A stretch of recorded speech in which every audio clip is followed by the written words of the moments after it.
내가 가장 좋은 배포를 주셨다 그러면 그게 감사한 거죠. 그리고 의미를 부여하면 돼요.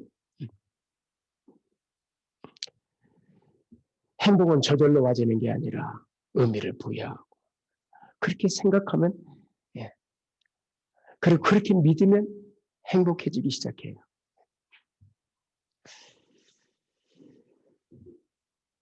바울이 옥중에서 기록한 옥중 서신인 빌립보서를 보면 거듭해서 말하는 게 기쁨입니다. 그래서 빌립보서를 무슨 서신? 기쁨의 서신이라 그렇게 말하잖아요. 바울은 실수적 모임 가운데 이 감옥에 갇혀 있었죠. 환경적으로는 전혀 기뻐할 수 있는 상황이 아니었습니다. 그렇지만 그는 그 모든 환경을 초월해서 기뻐하면서 역시 환경적으로는 기뻐할 수 없는 빌립보 교인들이었습니다. 왜냐하면 고난 가운데 있었으니까. 극심한 고난 속에 있었다고 그래요. 극심한 가난 속에 있었고요. 왜냐하면 예수 믿는다는 이유로 인해서 모든 것으로부터 배척을 당하고 가족들로부터 사회로부터 배척을 당했거든요. 그리고 유대인들로부터 박해를 받고 있었고요. 그럼에도 불구하고 내가 기뻐하니 너희도 기뻐해라. 다시 말하는 기뻐해라. 항상 기뻐해라. 기뻐하고 또 기뻐해라. 계속 기뻐하라는 단어를 사용하는 게 빌립보서입니다.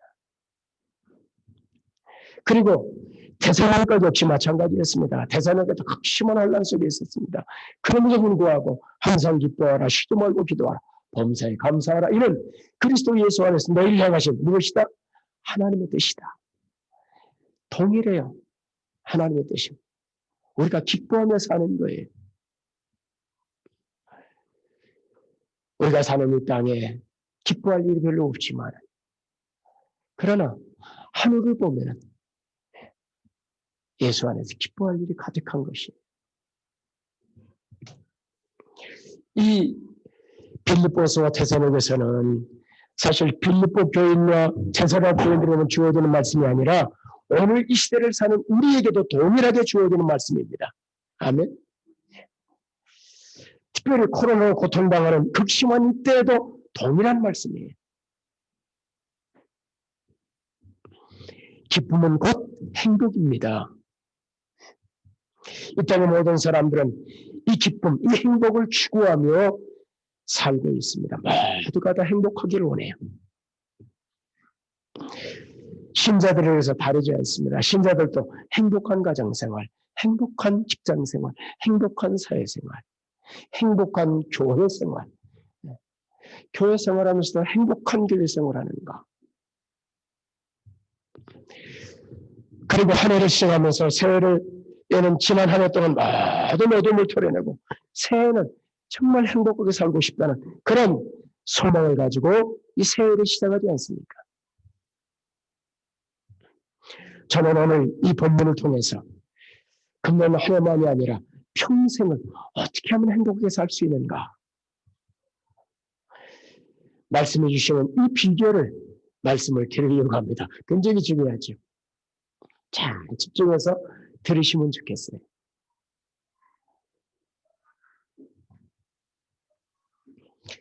많은 사람들이 그렇게 행복하게 살기를 원하면서도 정작 행복하게 살지 못하고 불행하게 사는 것은 무엇이 우리의 삶을 행복하게는 잘 모르기 때문이기도 하고 또는 잘 알면서도 그것을 중요하게 생각하지 않고 간과하기 때문입니다. 대부분 많은 사람들이 큰 저택, 좋은 차, 좋은 직장, 좋은 환경, 많은 돈과 명예와 권력, 그리고 쾌락이 행복을 가져다 줄 걸로 생각을 합니다. 그런 것들을 추구해요. 목마른 것처럼 그렇게 목말라 하면서 평수를 늘려가고 큰 차로 갈아타고 돈 있는 사람들이 자녀들이 마약을 하고 그러지 않습니까? 쾌락을 추구하고 그렇다면 만약에 그런 것이 행복을 준다면 한국의 가장 부자인 삼성의 이재용 씨나 가장 권력의 정점에 있는 문재인 대통령이나 아니면은 윤석열 검찰청 총장이나 우리나라처럼 무소불위의 권력을 가지고 있는 검찰 어쨌든 이게 좀 개혁이 돼야 되는데 이 집단 이기주의라는 건 극심하거든요. 대통령이라도 함부로 못 가라치지 않아요. 그렇게 김대중 정부부터 노무현을 이루면서 이 문민정부에 그렇게 개혁하려고 그랬어도 쉽지 않잖아요. 과연 여러분들이 지금 자신을 행복하다고 생각할까? 그런 생각을 해봐요. 예. 윤석열 검찰총장이 난 행복하다 그렇게 살겠습니까 지금? 예. 추미애 법무장관이 행복하다고 생각하겠습니까 요즘에?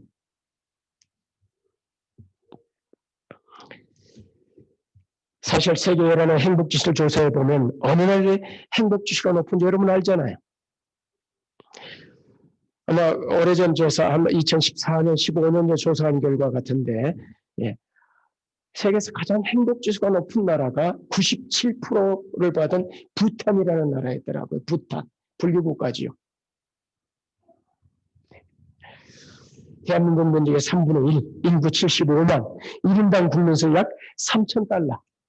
아주 낮지 않습니까? 그럼에도 불구하고 행복지수가 97%였어요. 제가 그 부탄 사람들의 사진을 쭉 봤어요. 이 설교 준비하면서. 그랬더니 얼굴은 쩔쩔쩔쩔하고 환경도 그리 좋지 않은 환경 속에서 산악지대니까 그 속에 살아가는데 너무 행복한 모습들. 대한민국은 2019년 지난 그 유엔 산하에는 지속 가능 발전 해법 네트워크. 난 이런 그 유엔 산하 이런 기관인 줄 몰랐어요. 근데 거기에서 이제 그 조사에서 발표한 바에 따르면 행복지수 10점 만점으로 줘가지고 대한민국은 5.895, 약 6점이 안 돼요. 그래서 54일 기록했어요. 대만이 52.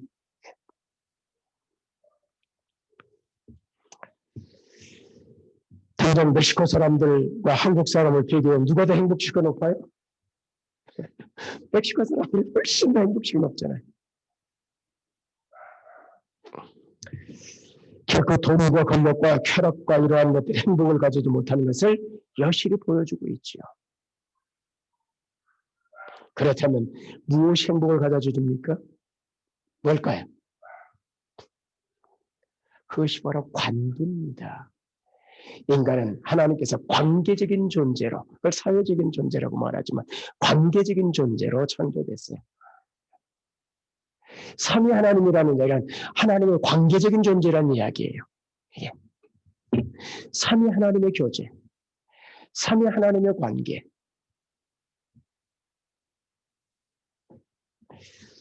그래서 대부분 죽음을 앞둔 사람들의 가장 후회하는 것 중 하나가 뭔지 아세요? 자, 그렇죠. 예, 죽을 때 후회하는 25가지 말고 좀 이렇게 좀 찾아봤어요. 이들이 후회하는 것 중 하나가 큰 게 뭐냐면은 암흑의 깨어진 관계를 그걸 회복했어야 되는데 아들과의 관계, 부모의 관계, 형제와의 관계. 삼성의 이재용 일가, 우리 박정희 법원장에는 CJ 마찬가지죠. 형제들의 난 다 형제들이 뭐 때문에 싸웠습니까? 그 많은 돈을 가지고도 더 받겠다고 돈 때문에 싸우지 않았습니까? 재산 싸움. 형제들이 갈갈이 찢어지고 갈라지고.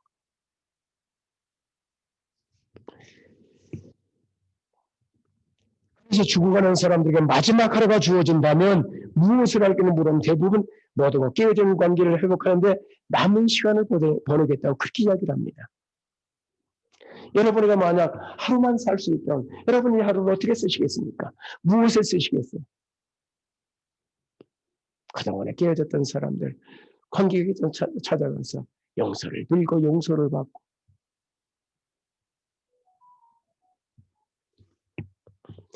애초에 인간의 행복이 깨지고 불행이 시작하는 것은 아담의 죄로 인해서 하나님과의 관계가 깨어지면서 시작된 게 불행이에요.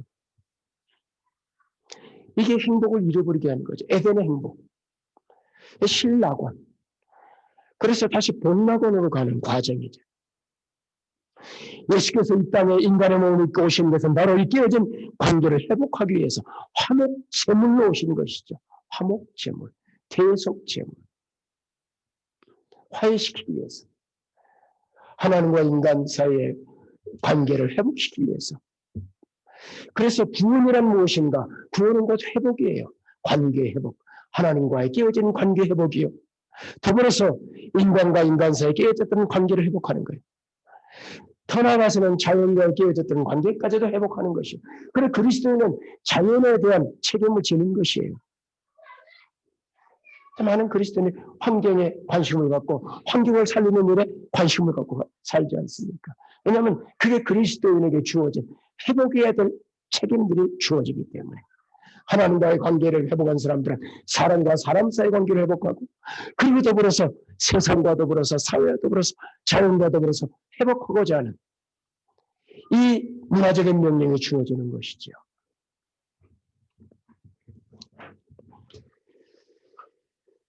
그래서 예수님으로서 이 깨어진 관계를 회복하고 인간과의 관계를 회복시키기 위해서 교회를 세우시, 자기 피로, 자기 몸인 교회를 세우세요. 그 교회를 한 몸이라고 부르지 않습니까?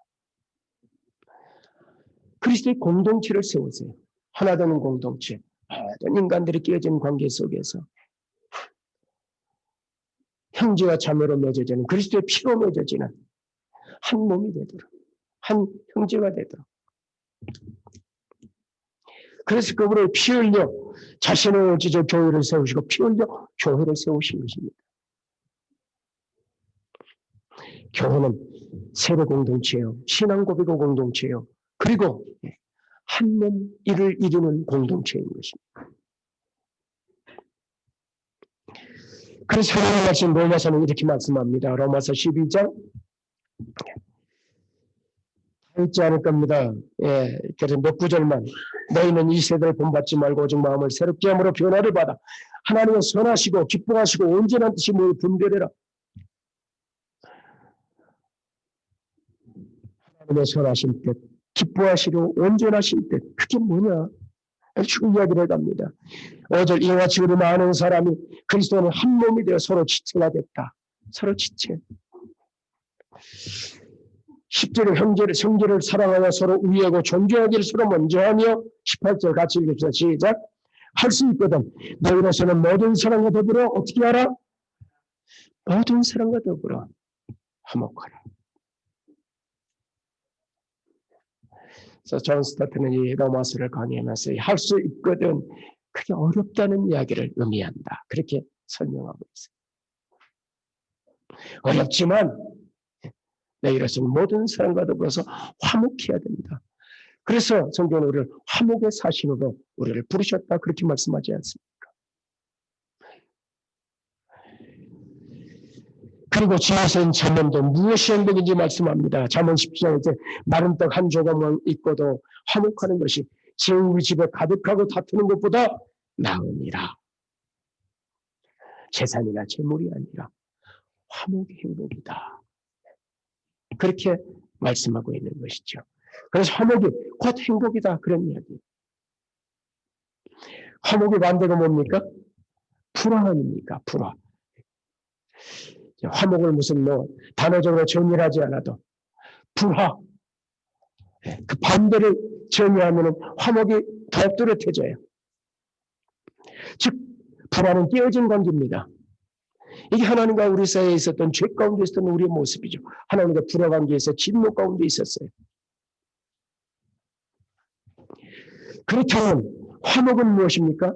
불화의 반대, 깨어진 관계의 반대가 화목이라면, 화목은 사전적인 정의 찾지 않아도, 사전정의에 들어가지 않아도 깨어진 관계의 회복이 바로 화목인 것이죠. 관계들이 좋아지면 그게 바로 화목이에요. 여러 가지로 설명, 이게 쉬운 설명이죠. 그래서 구원이 곧 회복인 것이에요. 관계 회복. 그래서 칭의는 우리 예수님과 관계가 시작돼, 깨어진 관계 시작돼. 성화는 뭐냐? 점차 관계가 발전해가는 거예요. 영화는 무엇인가? 관계가 완성되는 것이에요. 사랑의 완성, 관계의 완성. 그게 구원이에요. 그 신앙생활은 점진적이라고 이야기를 하는 겁니다. 과정이요 점진적이라. 그리고 완성된다. 많은 사람들이 시작을 구원의 전부라고 생각하는데 문제가 있는 것이죠. 자, 지금까지 말씀을 배경으로 해서 본문으로 갑니다. 지금부터가 중요해요. 지금까지는 이제 이 본문의 말씀을 드리기 위해서 지금 배경을 깔은 거예요. 지금 이 분위기를 가지고, 이 배경을 가지고 지금 본문으로 갑니다. 자, 50절, 51절만 봅니다. 흉년을 빌기 전에 요셉에게 두 아들이 나되 곧 오늘 제사장 보드베라의 딸 아스낫이 그에게서 낳은지라. 그럼 제사장 그 당시에 이 재정 일치의 사회거든요. 이 고대 사회는. 그러니까 이 신과는 왕과 이 통치자 버금가는 자리에 있는 게 대부분 신관들이에요. 제사장이. 보디베의 딸 아스낫이 그에게서 낳은지라. 요셉이 그의 장남 이름을 모네세라 했으니 하나님이 내 모든 고난과 내 아버지 온 집을 잊어버리게 하셨다 하며 그랬죠. 요셉은 17세 자신을 미워하는 형들에게서 노예 생활에 팔렸습니다. 그리고 애굽에 가서 그 극심한 노예 생활을 했습니다. 수년을 흘러 20대 후반에 가까스로 주인의 신임을 얻었고 노예의 신분이지만 집안을 관리하는 그래도 노예로서는 괜찮은 자리에 올랐습니다. 그런데 주인 보드발의 아내로 인해 억울하고도 파렴치한 여주인 강간 미수범으로 몰려서 유명을 쓰게 되지요. 요셉이라고 하는 소설책이 있어요. 그게 6권인가 몇 권으로 되어 있는 이 소설책이 있는데 그 책에 보면은 그렇게 나와요. 소설가의 이 상상력이 있죠. 그 보디발이 내신 거예요. 내시로서 이제 왕의 채찍권에서 왕을 호위하는 호위대장인 거죠. 그래서 보디발에 우리 이 조선 시대나 고려 시대에도 내시들이 이 아내들을 두고 있었지 않습니까? 양자를 드리고 그렇게 해서 물려가고 그렇게거든요. 그런 것처럼 그래서 이 보디발에도 아내가 있었던 거예요. 그래서 소설은 그래요. 참 소설가 상상력이 재밌지요. 그걸 읽으니까 조금 보디발이 이해가 되더라고요. 왜 그랬는지. 자꾸. 어쨌든, 그래서 이 유명을 쓰고 참 파렴치한 이 강간 미수범. 감옥에 들어가지요. 형들에게 실습스러운 마음의 상처를 본 요셉이 이제 또 지금 그 형들의 생각은 그가 이 노예로 생활하면서 어떤 마음이었겠습니까? 미운 마음으로 가득 차서 살지 않았겠습니까? 아마 자신의 노예로 판 형들의 생각 이가 부득부득 갈리고 온몸이 부들부들 떨렸을 것입니다. 보디발의 아내 또 어떻겠습니까? 억울함에 견딜수없는 분노가 그 온몸을 떨게 했을 것입니다. 우리는 마음의 상처를 한다면 요셉보다 더한 상처를 받은 사람이 있겠습니까? 요셉이 이 끼어진 관계, 상처들로 인해서 결코 행복할 수가 없었을 겁니다. 늘 분노로 이글거리고 내가 나가기만 해버려. 요셉의 형들 보디발의 아내 그의 생에 결코 잊을 수가 없는 사람들 아니겠습니까? 도저히 용서할 수 없는 사람들. 그런데 하나님의 은혜와 섭리로 그가 30세가 됐을 때 애굽의 총리가 되고 절대 건주 시대 황제 다음의 자리인 수석 총리의 자리에 오르게 되죠. 막강한 권력을 갖게 됩니다. 자신의 상처를 준 사람들, 형들을 비롯해서 보디발 안에 감옥에서 만나서 그렇게 절규하면서 자기 억울함을 이제 토로하면서 나가면은 잘 좀 말해서 나를 좀 끌어내달라 부탁했던 이 관원장들 그렇게 절규하면서 부탁했는데 잊어버린 이 관원장들 손봐줄 사람들이 꽤나 많았을 겁니다. 그가 너의 때 그를 괴롭혔던 사람들 수많은 사람들이 떠오르지 않았겠습니까? 그런데 오늘 본문에서 요셉이 결혼을 한 후 첫 아들을 낳습니다. 그리고 그 아들의 이름을 뭐라고 지었어요? 므낫세라. 므낫세라. 참 이름이 지을 때는 많은 생각을 하죠. 저도 우리 아들이 이 아이를 낳기 전부터 이름을 계속 부탁을 했어요. 왜냐하면 첫 아이는 할아버지가 뭐 이렇게 지어주는 거라고 했어요. 그러면서 아버지가 지어줘, 아빠가 지어줘. 그래서 막 해가지고 이제 뭐 생각나는 거 다 해서 올려 보냈는데 우리 아들이 의진이라고 이름을 지었어요. 그 아이가 좋아하는 책이 철학을 했고 신학을 하면서 철학을 좋아했고 철학을 공부하고 주로 그런 책을 또 많이 봤어요. 정의와 이런 이 정의에 관한 책들을 많이 봤거든요.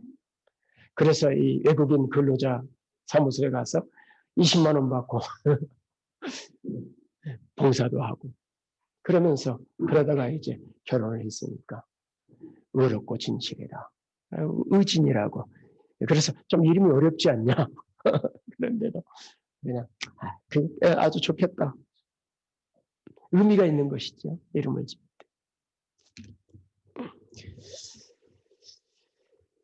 이 므낫세라는 이름도 의미가 있는 이름이지요. 유대인들은 이름을 지을 때 다 의미를 부여하죠. 므낫세. 왜 므낫세라고 했어요? 하나님은 내게 내 모든 고난과 내 아버지 온 집의 이 고통스럽고 깨어진 관계들 다 잊어버리게 하셨다. 나중에 한번 에녹에 대한 설교를 할 기회가 있을 겁니다. 에녹이 무드셀라를 낳고 그 무드셀라의 이름 중요한 의미를 갖고 있거든요. 그가 죽으면 종말이 온다. 그런 의미. 그래서 무드셀라 낳고 그 인생이 바뀌거든요. 그때부터 하나님과 동행하는 삶을 살아요. 그때부터 경건한 삶을 살기 시작해요. 그게 에녹의 생애 속에 나오는 이야기거든요. 아이들을 낳으면서 하나님께서 특별한 그래서 이 아들을 낳을 때 제 생각이에요. 그거는 아마 하나님께서 그 이름을 이렇게 지어라라고 하시지 않았을까 그런 생각을 해요. 그러니까 그 이름을 지으면서 그의 생애가 바뀌기 시작하는 것이죠. 형들과 보디바라는 그동안 견딜 수 없는 고통과 성취를 주었던 그 모든 사람들과 그 모든 사건들, 그만큼 모든 수모, 내 모든 고난, 내 모든 고통, 내 모든 수모, 내 모든 상처 다 잊어버리겠다. 그럴 수 있는 계기가 바로 이때 오거든요. 아들을 낳으면서. 에녹이 300년간 새로운 인생을 사는 계기가 됐던 게 그도 아들을 낳으면서거든요. 여기서 잊어버렸다는 것은 모든 것을 다 내려놓는 그런 이야기예요. 그냥 단순히 잊어버린다는 이야기가 아니에요. 그는 권력자입니다. 얼마든지 복수할 힘이 있어요. 얼마든지 고통과 성취를 있는 모든 사람들에게 그거 받은 만큼 아니 받은 고통의 이상으로 그는 복수할 수 있는 힘이 있는 사람입니다. 그런데 그 힘을 쓰지 않겠다는 거예요. 다 내려놓겠다. 마음을 비우는 거예요. 그게 마음을 비우는 겁니다. 그리고 그 말은 다 읽고 다 용서하겠다는 말이에요. 쉬운 일입니까? 그러나 그때 그에게 그동안 느낄 수 없는 놀라운 평강, 행복이 임하기 시작해요. 그 얼굴 모습이 변하기 시작해요. 굳었던 그의 몸이 성경은 잠언은 뼈는 근심은 뼈를 상하게 한다 그렇게 말하죠. 그래서 소위 오늘하고 스트레스가 사람의 병을 준다 그 말이거든요. 오늘날 바꾸면 그동안에 그렇게 자신을 누르고 있던 이 띄어진 관계들, 분노들 사라지기 시작하는 것이죠.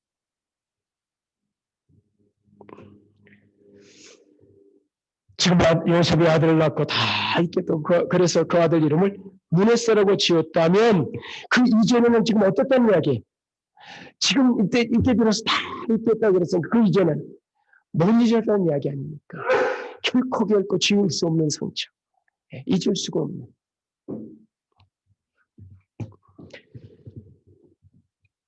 계속 이를 갈고 살았다는 말이죠. 그동안에. 그렇지 않겠습니까? 어찌 그런 일들을 있겠습니까? 요셉이 얼마나 살려달라고 부르짖었습니까? 그 구덩이에 빠져서. 팔려가면서 얼마나 형들에게 애걸복걸했습니까? 배중하게, 비중하게 그를 노예로 팔아버렸거든. 그리고 그리도 억울하게 자신을 파렴치 않은 강간봉으로 몰아서 감옥에 쳐넣어버렸거든. 세월이 흘러서 요셉이 39살 됐을 때입니다. 그 형들이 양식을 사러 애굽에 왔고 요셉 앞에 나타났습니다. 예, 자신을 살려다는 피 맺힌 절규를 외면하고 매정하고 피정을 전도에 바라본 형들을 보면서 그때에는 미운 마음보다는 오히려 치근함이, 궁밀함이 그에게 있었습니다. 그의 마음에 형제들의 사랑이 애틋하게 가득 차 있었습니다. 문하세를 낳을 때 다 내려놓았거든요. 이미 다 잊었기 때문입니다. 이미 다 용서했기 때문이에요. 잊었다는 이야기는 용서했다는 이야기예요. 그래서 도저히 돌이킬 수 없는 정도 깨어진 관계였지만 관계를 회복시킨 것이죠. 형제들과 화목하게 한 식탁에서 앉아서 화두에게 식사할 수가 있었어요. 깨어진 관계에 있는 사람과 어떻게 한 식탁에서 식사할 수 있겠습니까? 그러지 않습니까? 그런데 형제들과 둘러앉아서 함께 식사를 하고 있거든요. 저는 지금 이 화면을 보면서 마음이 편치 않아요, 사실. 차라리 옛날로 더 그냥 유튜브로 드려버릴까. 왜냐하면 지금 얼굴들 대면하자고 그러는데 그러지 못한다면 이것이 어떤 의미인가. 참 마음이 아파요. 어떤 의미로 우리가 줌으로 하자고 하는 이야기인데 이게 대면하지 못하지만 그래도 형제들의 얼굴을 맞대는 것이 참 그렇게라도 해보자고 줌으로 지금 하고 있는데 그마저도 안 한다면 이것이 과연 교회일까? 이것이 과연 우리가 그리스도 안에 한 몸일까? 내가 목회를 어떻게 해왔는가? 참 비참해지기도 하고 참 그런 마음이 있어요. 강요할 수 없는 이런 부분이 있어서 여러분에게 사연이 있고 사정들이 있겠지만은 교회란 무엇인가 생각할 때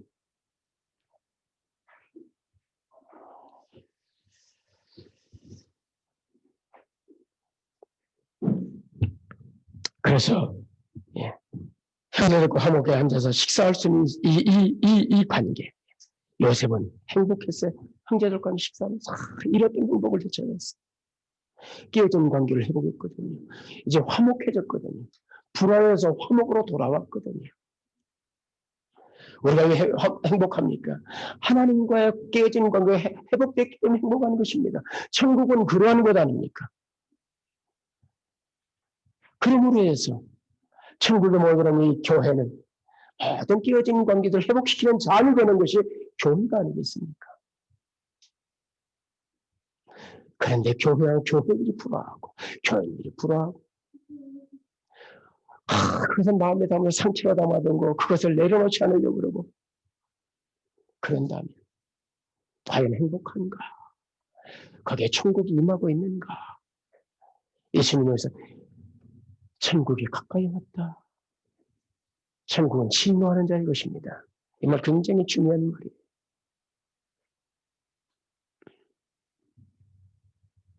언제 설명할 기회가 있을 것입니다. 요셉은 형제들을 만나서 너무 행복했습니다. 형들도 행복했습니다. 미안한 마음을 가지고 용서받은 기쁨을 가지고 그 식탁에 앉았거든요. 후에 아버지 야곱도 행복했습니다. 이 모습을 바라는 모든 사람들도 행복했습니다.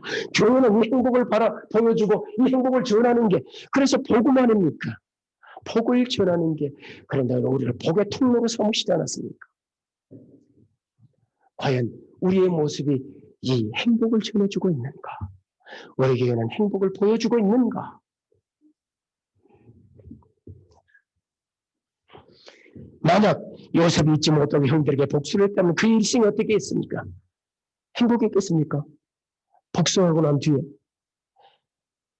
평생을 또 상처를 안고 살았을 것입니다. 그러지 않습니까? 아마 어둠 속에서 잊으려고 날마다 술로 살지 않았을까? 그게 원리거든요. 복수는 복수를 받고. 제가 무협지를 참 좋아했는데 학교에서 중학생, 그때부터 제가 서점에는 책 거의 다 갖다 읽었거든요. 시골에 동네에서, 읍에서. 그래가지고 학교 때 책 놔두고 이거 하고 있었어요. 주로 무협지를 많이 봤어요. 무협지는 다 복수의 이야기 아닙니까? 중국이 무서운 나라예요, 어떻게 보면.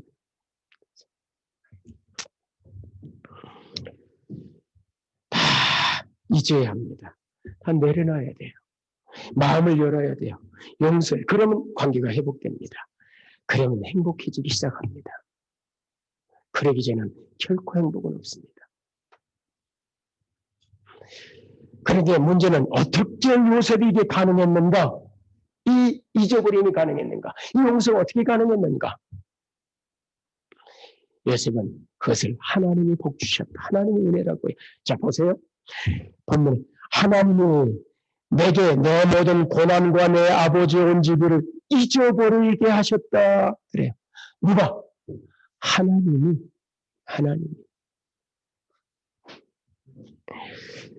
예. 그래서 잊어버리는 복이. 그래서 오늘 제목이 뭐예요? 요셉이 받은 복 아닙니까? 이 새해를 요셉이 받은 복으로 살자는 얘기 아닙니까? 하나님이 잊어버리게 하는 복을 주셨어요. 용서할 수 있는 복을 주셨어요. 용서할 수 있는 능력을 주셨어요. 그러면 그 복을 어떻게 주셨는가? 시편 105편 16절 19절 굉장히 중요한 글이에요. 요셉의 생애를 이해하는데 중요한 키워드가 되는 말씀이에요. 그가 한 사람을 앞서 보내셨으니 요셉이 종으로 팔렸도다. 그의 발은 착고를 차고 그의 몸은 쇠쇠를 내었으니 곧 여호와의 말씀이 임할 때까지라. 그의 말씀이 그를 어떻게 했다?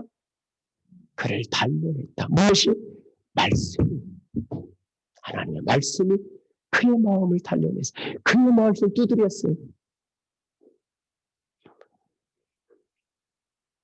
말씀이 여러분의 마음을 두드리고 있습니까?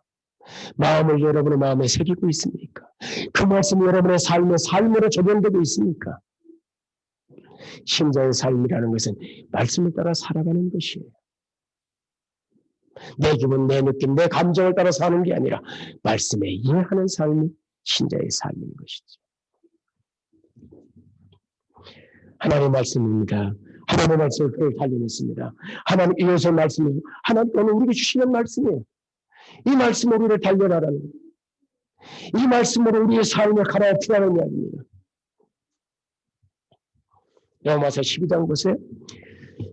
너희를 박해하는 자를 축복하고 저주하지 말라. 즐거워하는 나도 즐거워 쭉 나오죠. 18절 같이 한번 읽읍니다. 시작. 할 수 있거든. 너희로서는 모든 사회적으로 화목하라. 자, 이제는 전 이렇게 바꾸면 좋을 것 같아요. 14절에 너희를 박해하는 자를 축복하라. 나 박해받는 일이 있거든. 그러니까 이건 잘 감이 안 와. 근데 이 말을 좀 바꿔보세요. 나에게 상처를 준 자를 바꿔보세요.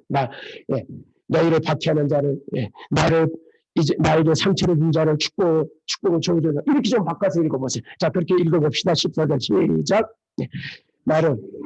나에게 상처를 준 자를 축복하고, 축복하라, 축복 저주하지 말라.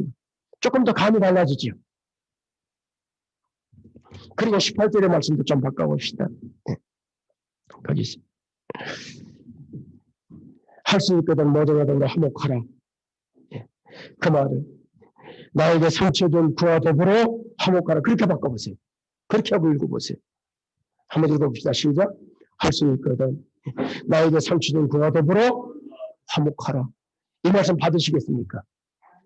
하나님의 말씀으로 여러분 단련하시겠습니까? 그 말씀을 받는 것이에요.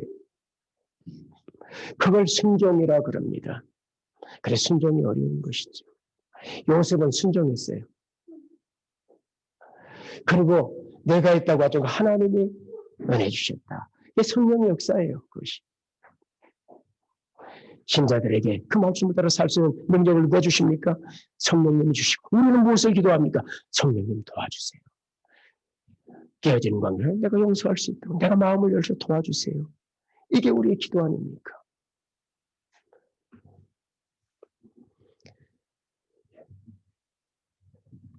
그리고 이 골로새서 다음의 말씀을 가슴에 새기시기 바랍니다. 3장 그러므로 너희는 하나님의 택하신 거룩하고 사랑받는 자처럼 긍휼과 자비와 겸손과 언어와 오래 참음으로 믿고 누가 누구의 불만이 있거든 서로 용납하여 피차 용서하되 주께서 너희를 용서하지 너희도 그렇게 해라. 여러분도 주기도문을 늘 하시잖아요. 우리가 우리의 죄를 사하는 거지 우리 죄를 사하여 주옵시고. 주기도문 마지막에가 뭡니까? 너희가 용서하는 하늘의 너희 아버지도 용서하지 않는다. 그렇게 말씀하시죠. 근데 이 말씀을 하나님의 말씀이라고 생각하지 않아요. 신자들이.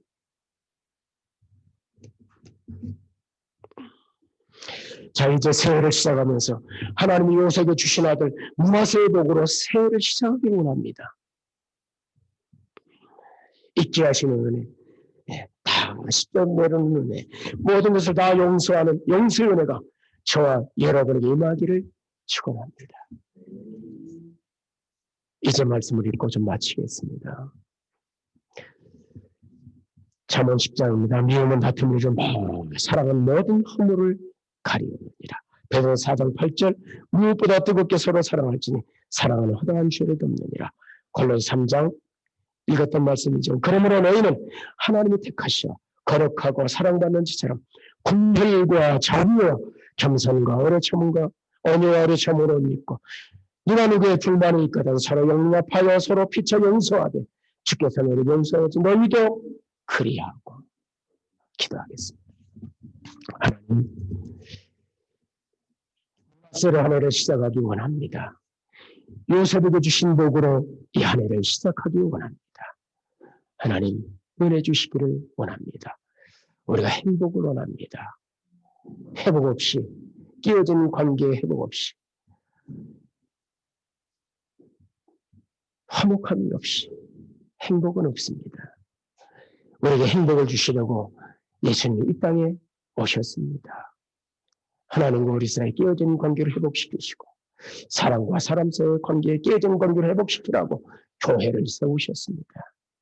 하나님, 이 새해를 시작하면서 아니 우리 평생에 이처럼 이 땅에서 하늘을 누리고 살고 하늘의 백성으로 살기 원합니다. 세상에 주지 못하는 돈과 명예와 행복을 주지 못하는 이 참된 평강 샬롬의 행복이 우리에게 있기를 원합니다. 도와주시옵소서.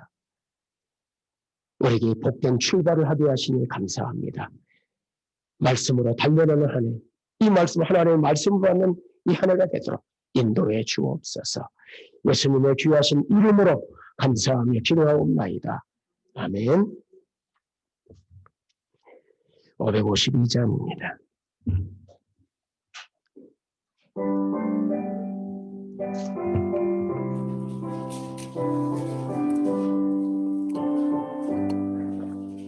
아침 해가 돋을 때 만물 신선하여라. 나도 세상 지날 때 햇빛 되게 하소서. 주여 나를 도우사 세월호 서안고서 어두운 세상 지날 때 햇빛 되게 하소서. 새로운 광음을 보람있게 보내고 주의 일을 행할 때 햇빛 되게 하소서. 주여 나를 도우사 세월호 서안고서 어두운 세상 지날 때 햇빛 되게 하소서. 한 번 가면 안 오는 빠른 광음 지날 때 개한 시간 맞춰서 햇빛 되게 하소서. 저희여 나를 도우사 세월호 승안고서 어두운 세상 지날 때 햇빛 되게 하소서.